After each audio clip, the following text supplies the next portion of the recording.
partagez. Oh, faut dire que les gens qui me suivent, vous êtes très forts, vous êtes sympas. Vous êtes sympas, partagez. Croyez que je rigole?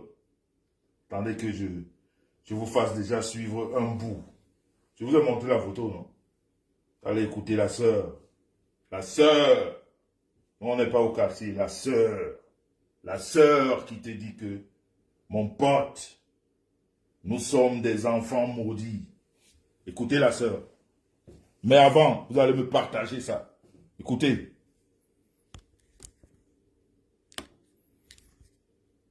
Que le jour où papa a voulu que je découvre la mère de Bachot, même pendant les obsèques de la mère de Bachot, écoutez le début, hein, le jour où papa, écoutez, il est en train de parler à sa sœur, à son frère.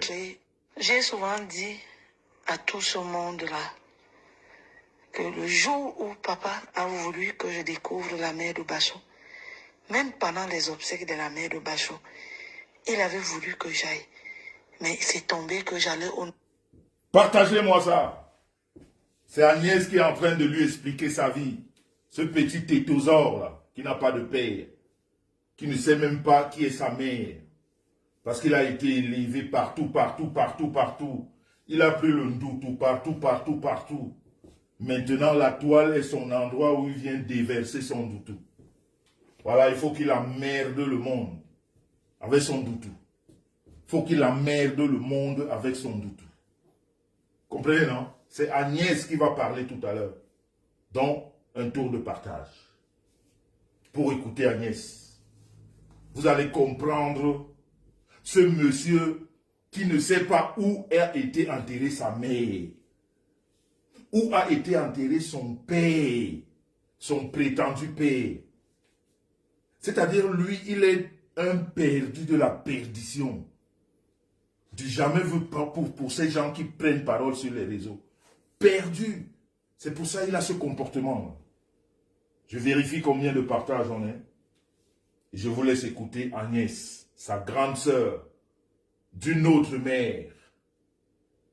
C'est pas sa mère que non. Grande sœur d'une autre. Une famille désordonnée, mais de chez désordonné, quoi. Tu jamais vu. Mais désordonné de chez désordonné, quoi. C'est-à-dire le style qui n'existe même plus chez nous. Ça n'existe même plus dans le pays Bassa. Non, tu jamais vu. Tu jamais vu. Antoinette Goléré. Lona. Lona. Emblé. Tu n'es même pas Bassa. Vous êtes tous bizarres là. Ces gens-là qui veulent être Bassa et pourtant, non. Vous voulez tous être des Bassa pour cacher votre vrai côté là d'où vous venez, des endroits bizarres. Écoutez Agnès, qui parle à son petit frère, qui lui explique l'histoire de la famille.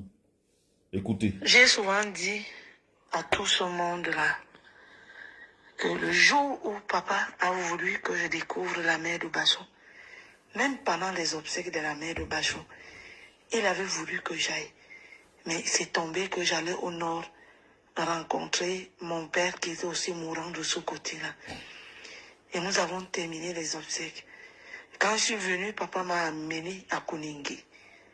Et c'est même tombé que le monsieur là qui est son oncle, le mari de sa tante, est le directeur d'une banque en face de Capitole où j'avais un compte, monsieur Mbati.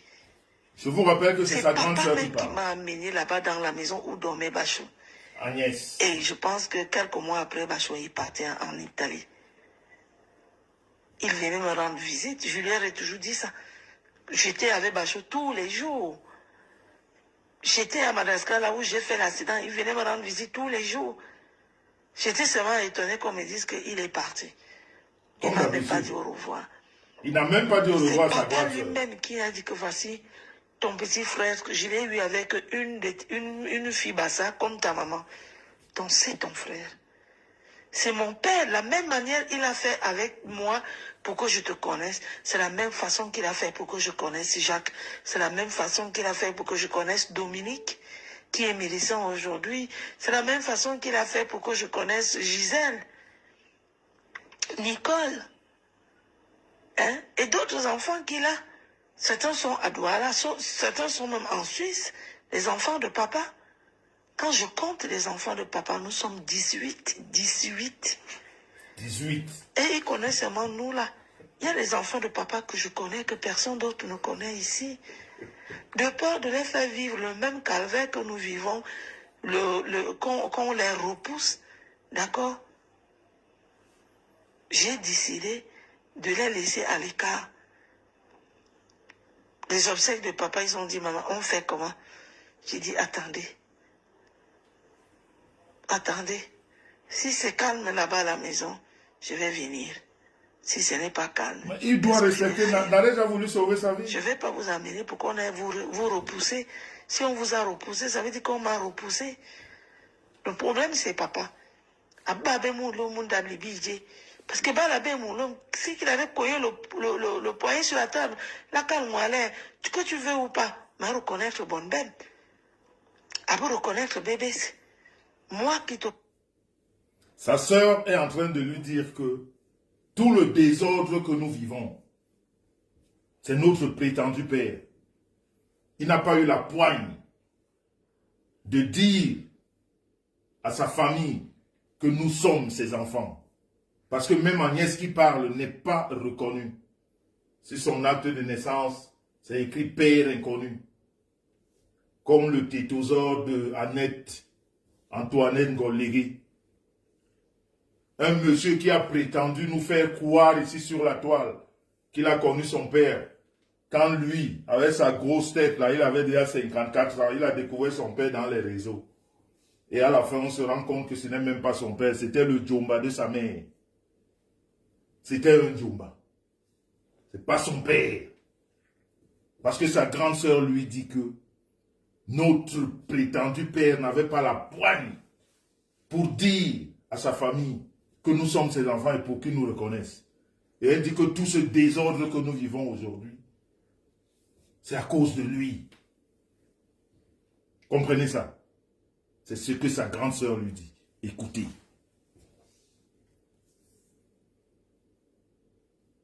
Un monsieur qui n'a rien perdu comme la perdition. Je ne suis pas reconnu par papa.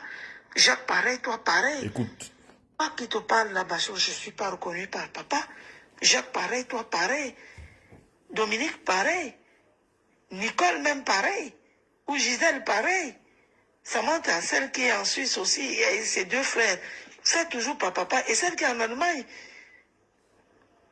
c'est une fille Bafa, avec qui papa a vécu. Elle habitait au quartier Mélène, et moi j'habitais au Cafous Carom, elle venait souvent me rendre visite. Elle est métisse. Les 3 enfants, si tu les vois, c'est des enfants. Si tu les vois, c'est papa caché. Mais je ne veux pas, la maman est encore en contact avec moi. En passant par je ne sais qui, elle a eu mon contact. Nous ne pouvons pas parler parce que là-bas, les autres enfants sont des enfants légitimes. Mais nous ne sommes pas les enfants légitimes. Je ne peux pas me déplacer. Viens vous mentir sur la toile. Je ne peux pas marcher comme ça. Sa grande sœur qui lui dit, on n'est pas légitime. Ils ont été tous chassés au deuil. Tous. Va t'enquérir de la bonne information et ramène. Comme ça, les bon. Mais même préfère Georgette Bonignan. Bible lembe qui Georgette Bonignan. Georgette n'y a que forum. Donc il n'est pas le seul à mentir. C'est une famille de menteurs et de menteuses. Georgette n'y a que forum. Du genre, mais même pas mon forum, parce que j'ai compris que c'est les anciens copains des anciens copains de combien de même. J'ai pas le temps pour ça. Tu même pas. Ça me remplit la boîte pour rien avec des histoires qui ne me concernent pas. J'ai fait quoi dedans? John, Georgette Bonignan, Bourba Salbe, Bilembe. Ça grâce à lui, hein, une famille de menteurs. Jacques Ankame avant les papas a bon une vidéo et il a dit au revoir. Et je viens de poser la question à Jacques. Il a fait une vidéo, il a dit au revoir à ses enfants dans le ménage. Est-ce qu'il a pensé à toi, Jacques, à moi, à Bachot, à Nicole, à Dominique, à Gisèle, à Samantha? Est-ce qu'il a pensé et à ce qu'on appelle les deux frères de Samantha? Est-ce qu'il a pensé à eux? Est-ce qu'il a pensé aux enfants qu'il a eus avec Tantu Suzy? Est-ce qu'il a pensé à tous ces enfants? Parce qu'ils sont illégitimes. Il n'a pas pensé à eux. Il a fait son mea culpa à sa femme, il partait déjà. Mais les enfants... Comprenez là? Son père, avant de mourir, a fait une vidéo en s'excusant auprès de ses autres enfants et de leur mère. Mais à Antoinette Grollégué, son père n'était pas au courant, son prétendu père. Ni à sa sœur qui est en train de parler.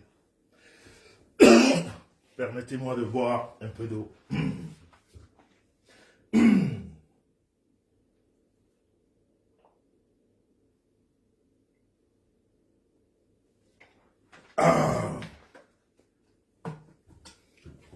Donc vous comprenez pourquoi ce monsieur est d'une aigreur démesurée. Il n'a aucune fondation familiale. C'est un solitaire rejeté. Tu as compris sa propre sœur dire, vous avez compris. Une famille de lérés, dont le léré qu'il fait, c'est pas un hasard, c'est sanguinaire chez eux. Sa sœur a cité d'autres frères et sœurs qui ne sont que dans le léré. Je vous ai dit que j'en ai un mois avec lui. Nous, on est rentré dans le conseil familial pour sortir les vraies informations. Parce que c'est un menteur. Et c'est quelqu'un qu'il faut amener à se soigner. Il n'est plus normal. Il a l'air d'être normal devant vous. Mais moi, depuis que je suis au courant de la situation, je me rends compte qu'il est... C'est-à-dire, ce qu'il fait même, à la limite, moi, ça me dérange. Même quand j'ai eu mon oncle ce matin, qui m'a parlé du passage, bref passage de sa maman à Pouma, avec lui. Il a une vie triste. On l'a, tel que le deuxième marabout, cette femme a dit, on l'a gâté dès le bas âge. Et on l'a gâté pourquoi? Parce que c'était une grossesse non désirée. Sa maman voulait à tout prix que ce monsieur qui était son djomba le reconnaisse. Le monsieur ne voulait pas. Et la famille du monsieur l'a gâté. Parce que vous entendez dans la vidéo que c'est sa tante. Dont la famille de ce monsieur, pour qu'on ne le reconnaisse jamais, on n'a jamais voulu qu'il soit dans cette famille. La famille a décidé de finir avec lui. C'est pour ça que cette femme, qui est marabout, si je puis dire ça comme ça, dit dans la vidéo que celle qui t'a gâté, c'est ta tante, le frère à ton père. Parce qu'on ne pouvait pas. Ils ont dit, cette femme-là a ramené cet enfant. La fille dit à son frère, c'est pas ton enfant. C'est pas parce que tu as eu une relation avec cette femme que tu vas reconnaître cette tête de linote. La tête comme le cockpit du Boeing 747. C'est-à-dire, sa tante a vu cette tête depuis le matin. Et tellement sa maman voulait s'entêter, et bien on l'a gâté. On a dit qu'il ne servira plus à rien dans la vie. Il ne procréera jamais. Il ne sera jamais stable dans sa vie. Il n'aura jamais de femme. Il n'aura jamais d'enfant. Il n'aura jamais une stabilité. Tout ce que vous voyez là, il est perdu. À la limite, on devait avoir pitié de lui. Mais il ne permet pas qu'on ait pitié de lui. Il est toujours en train d'attaquer. Bon, spirituellement, on nous dit que ce n'est pas exprès. Vous avez entendu dans son discussion, quand il rend compte à Nadège, qui n'était pas là, du Congoussa de Facebook. sa femme, son ex-copine de l'époque, qui n'était pas là, et qui rentre à la maison, et que monsieur rende compte du Congo-ça de Facebook, Antoinette Ngolégué. Et dans cette conversation, vous avez bien écouté où il dit à Nader, je sais que je parle beaucoup. Je sais que je parle beaucoup. Donc il connaît même ses problèmes. La preuve, il est parti jusqu'à je sais pas. Après, il a contacté une autre femme. Donc il connaît ses problèmes. Mais il veut les déverser sur nous, sur moi, sur, par exemple, Longuet Longuet. Donc il n'est pas à sa première attaque à Longuet Longuet. Quand ça ne va plus avec Jean-Louis Messan, il cherche quelqu'un d'autre. Après, si ça ne va plus avec cette personne, il va ailleurs. Il ne peut pas vivre une vie où il ne s'occupe. C'est-à-dire son démon l'amène toujours à titiller les gens.